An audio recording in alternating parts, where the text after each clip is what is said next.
L'outil-mètre est accessible par son icône ici, par le menu déroulant Outils, Mètre ou par la touche T de votre clavier. Il permet de mesurer la distance entre deux points. Je me place à une extrémité et je clique une fois. Je ne reclique pas. Ici j'ai 300 cm. Sans cliquer, je glisse ma souris sur un autre point et je mesure 400 cm. Ici sur la diagonale, etc. Nous pouvons également l'utiliser pour créer des guides. Ici par exemple, je sélectionne mon outil-mètre.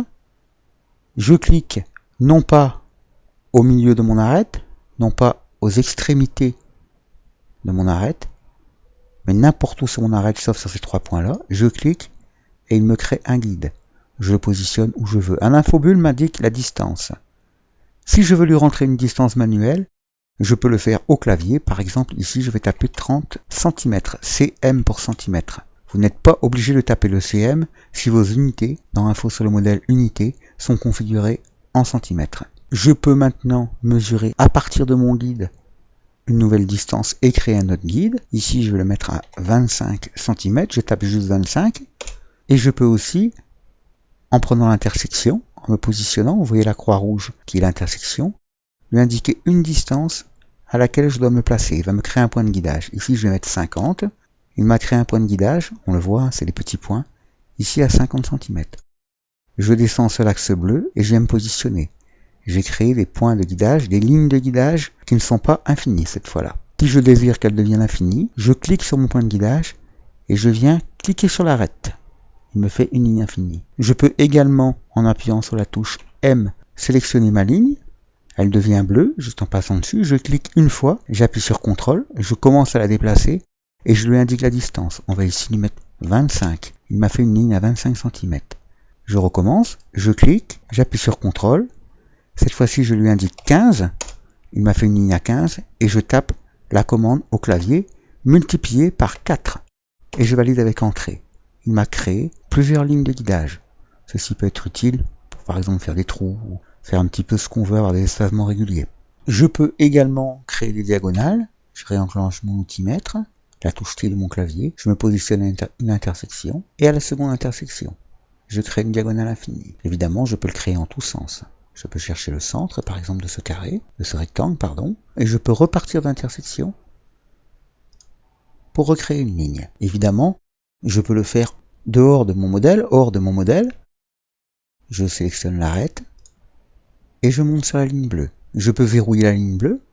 J'appuie sur la flèche haut de mon clavier, voilà, et je clique. Je peux maintenant, par exemple, venir dessiner quelque chose ici, par exemple. Si je désire ne plus voir mes guides mais les conserver, je peux aller dans Affichage et décocher Guide. Je ne vois plus mes guides. Pour les remettre, Affichage, et je coche Guide.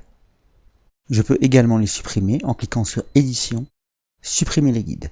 Cette fois-ci, ils sont complètement supprimés. Je peux également m'en servir pour déplacer mes modèles. Je clique deux fois sur une arête. Cela me crée le guide. Je sélectionne d'abord le modèle, je clique trois fois, j'appuie sur M, je commence à le déplacer ici et je tape 50. Il m'a déplacé mon modèle de 50 cm sur le guide. Je peux également créer des guides à partir des axes. Je me mets sur mon axe, je crée un guide. Pareil, je peux lui rentrer une mesure, 30 cm. Il m'a créé un guide à 30 cm de mon axe. Alors ce sont des guides infinis, c'est pour ça que les lignes se rejoignent. Elles se rejoignent toujours dans SketchUp.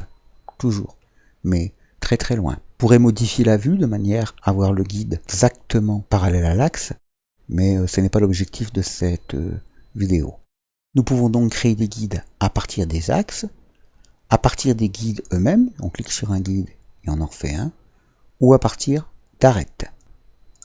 Et on fait un guide. Nous avons vu que nous pouvons créer des guides à l'infini, ou des guides arrêtés, des guides avec des points de guidage, en cliquant sur une extrémité et en indiquant la longueur du guide. Ici, je tape 100. On voit parfaitement le point de guidage ici. Nous pouvons également utiliser les guides pour redimensionner les modèles. Alors par exemple, ici, je vais peut-être le mettre dans le bon sens pour que vous le voyez bien, j'ai une longueur de 1660 cm. Je viens cliquer Je zoome pour le voir correctement. Je viens cliquer au milieu de mon trait. Je me repositionne ici. Et SketchUp m'a dit que j'ai 559 cm. Je clique donc sur mon deuxième point et je viens taper au clavier 1660 cm. Il me demande si je veux redimensionner le modèle. Majuscule Z pour repositionner le zoom. Je reviens mesurer. Je clique une première fois. Positionne sur l'endroit et j'ai 1660 cm comme je lui ai demandé. Si le modèle est à l'échelle, je peux obtenir, peut-être dans l'autre sens pour vous ce sera plus simple, je peux obtenir directement un modèle à l'échelle et après venir mesurer toutes les surfaces de mon modèle. Ici, je suis à 800 cm. Voilà, je suis à 800. Si je veux mesurer la taille de ce placard, par exemple, je me positionne sur le placard. À l'angle du placard, je peux zoomer. Je me positionne et je vois qu'il fait 194 cm, etc., etc. Cette fonction est particulièrement utile et facile à utiliser lorsque on veut dessiner justement des maisons, des meubles, etc., etc.